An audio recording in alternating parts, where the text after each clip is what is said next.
It has not been a good day for the Reverend Starmer. As he entered the conference hall in Liverpool, Lady Starmer was once again defiantly or even arrogantly wearing a freebie dress, apparently loaned for the occasion, while he made the oddest faux pas in his speech, confusing hostages with, of all things, sausages. I call again for an immediate ceasefire in Gaza, the return of the sausages, the hostages. It's very difficult to understand that mistake, though we all make errors in speaking from time to time, so perhaps I shouldn't be too harsh. Yet in the substance, there was another U-turn. After months of doom and gloom, blaming the Tories for just about anything from destroying the NHS to crashing the economy, Sir Keir now wants you to believe that there is a light at the end of the tunnel. Higher economic growth, so living standards rise in every community. Our NHS facing the future, waiting lists at your hospital down. Safer streets in your community. Stronger borders, more opportunities for your children, clean British energy powering your home, then that light at the end of this tunnel, that Britain that belongs to you, we get there much more quickly. There's another handbrake turn with the stench of burning rubber as the Rev Starmer realises his big mistake. It's a bigger flip-flop than on his friendship with Jeremy Corbyn, bigger than his flip-flop on a second referendum, and bigger than his flip-flop on the winter fuel allowance, which he didn't say he was going to get rid of in the election campaign. Sir Keir's realised that the doom and gloom blame, the Tories' narrative, is both untrue and was beginning to damage the economy. The UK Consumer Confidence Index collapsed this month to the lowest level since the beginning of the year, just as things were beginning to tick up a bit. A chairman of one of the most valuable companies in the United Kingdom told the Financial Times earlier this week that Labour's strategy so far seemed to be to prioritise growth and at the same time undermine all the levers of growth. The strategy has spooked the markets, and he knows better than anyone that he needs the markets on his side. Labour came into office with a cynical act of fiscal sorcery, a mysterious £22 billion black hole in the country's finances, supposedly caused by the Conservatives. But the Treasury, oh what a surprise, refused to publish the details of the black hole in response to freedom of information requests. We now know that £9 billion of this hole was caused by Labour's decision to grant inflation-busting pay rises to its public sector mates, which is now, of course, encouraging higher pay demands from others in the public sector, led yesterday by the nurses. And it's also emerged that the Bank of England's decision to slow its quantitative tightening policy has granted the Treasury a £10 billion budget boost. So these two figures basically turn the black hole into a dwarf star. But now the flip-flop begins. Sir Keir's rather tepid speech today continued the blame game on the Tories, but it spoke of a light being at the end of the tunnel, of the hope of economic growth, of a functioning NHS and of controlled borders. So which is it, Prime Minister? Is Britain doomed for the foreseeable future because of the Tories, or is everything going to be tickety-boo? Let me know your views, mailmog@gbnews.com. But I'm now joined by an old friend of the programme, journalist and author Michael Crick, live from the Labour Party conference. Michael, I know we all make mistakes, even the best broadcasters make slips of the tongue. But it's bad luck, isn't it, when a Prime Minister does this, because his speech will now be remembered for sausages and not for much else of what he said. Well, I think that was probably the worst gaffe I've heard in a prime ministerial speech at a conference. I mean, not even Theresa May, in her unfortunate speech, 6 or 7 years ago, made a gaffe like that. And it will overshadow, I think, people's memories of this. I mean, it wasn't a very good speech overall, in my view. A couple of years ago, Starmer made a superb speech here, and I said so at the time. This was not a good speech. There were some good bits in it. I think what was particularly interesting is how he went on the attack against reform, actually, and he also addressed the whole question of immigration, and made a distinction, a big distinction between people who are just out and out racists and people who are very concerned about immigration levels. And of course, many of them are Labour voters. And I think that one of the problems the Labour Party's had in recent years is it's had a tendency to dismiss anybody who is concerned about immigration as being a racist. And Starmer was making it clear that that is not his view. And I think that was a very important development in terms of politics economics and in terms of Labour's position. But the speech was full of platitudes and cliches, and he keeps using this phrase, working people, which of course he used a lot in the election as well, without actually ever explaining to us, what does he mean by working people? Is he excluding pensioners? Is he excluding people on benefits? And it was basically going on and on and on about everything we must be for working people. Well, does that mean people on benefits and people who are pensioners are not being catered for? Many of them will be left feeling that, certainly. And so it was not that great a day for Keir Starmer, in my view. And indeed, frankly, there were quite a lot of Labour people here who felt the same way. And it is difficult, isn't it? Because it hasn't been a great start. But let's go back to immigration, because there are also stories that in terms of the reset with the European Union, there's going to be a partial reopening of free movement of people for 18 to 30-year-olds. That's going to be quite difficult when at the party conference you're saying you take migration seriously if you're hinting at opening up freedom of movement, even if only in part.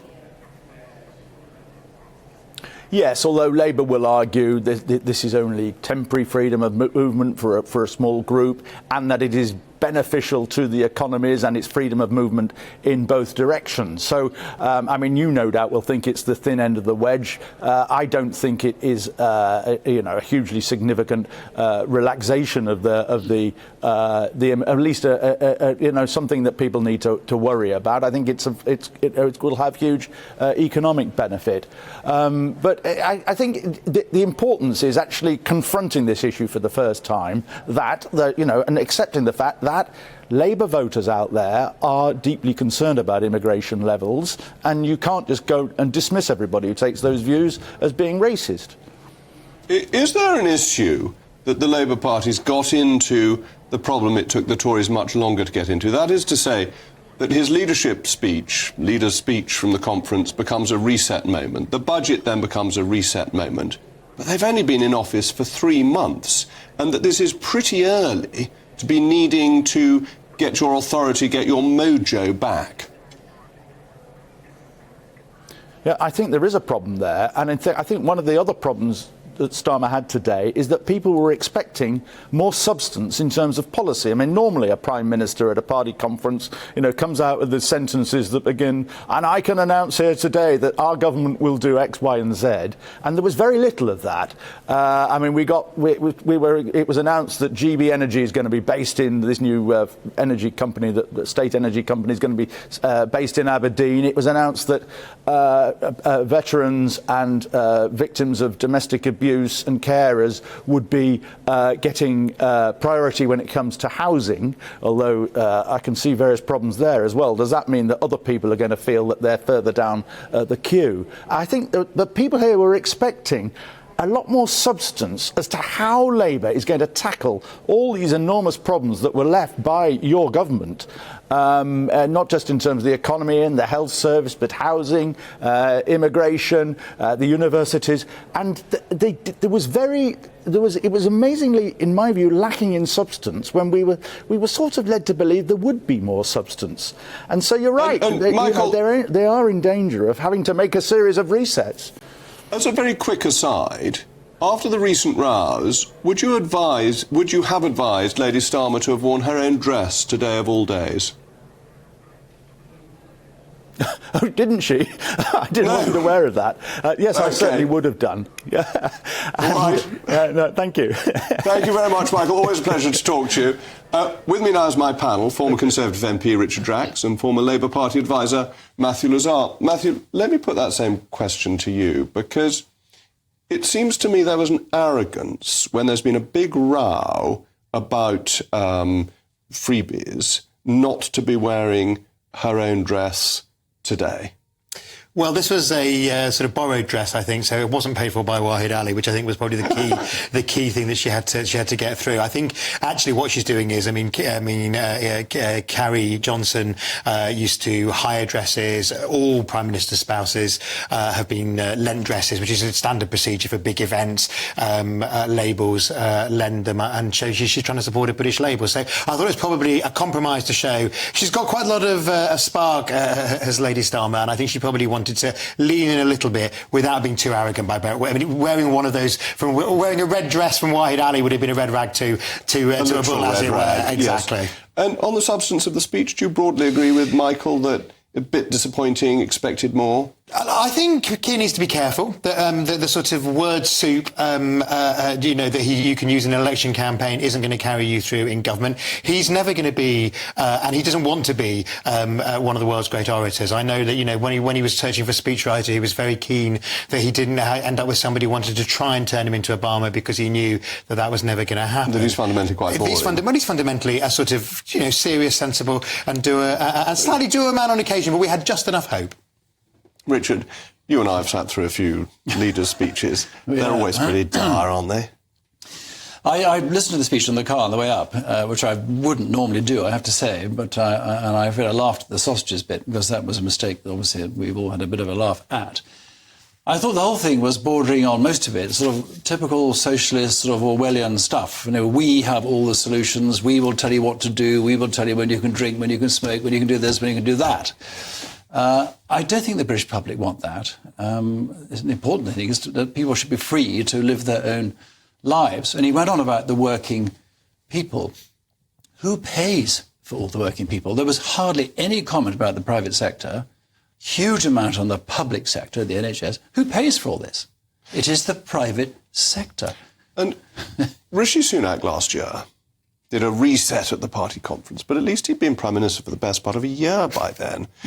Keir Starmer's just won a majority of over 170. He's doing a reset 3 months into his premiership. That's not a good sign, is it? There'll be many more resets, I'm sure, to come. And as you say, he's only been in the job for a very short amount of time. I think the Labour Party have got major problems. There's huge divisions behind the scenes, as we've seen, and I think he's in trouble. And I don't think he's the sort of leader in the style that, dare I say, Blair was. I just don't think he's got that sort of gift. Many people don't. And these problems are quite serious. There's a lot of backbiting briefing going on. I saw last couple of days that the Transport Secretary was being attacked for agreeing the deal with ASLEF, and she's saying, no, it was all done through proper government systems.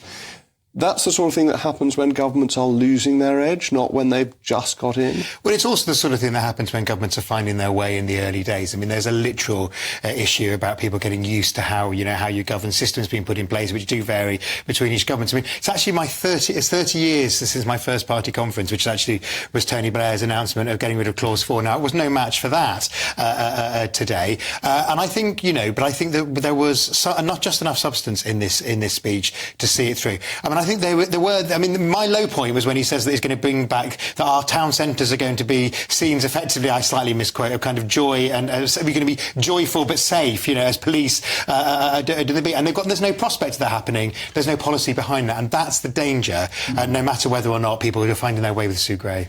Well, when they used to make printing errors in Bibles, lots of Bibles got names. So there's the Adulterer's Bible and the Placeman's Bible. I think today will be remembered as the sausage speech.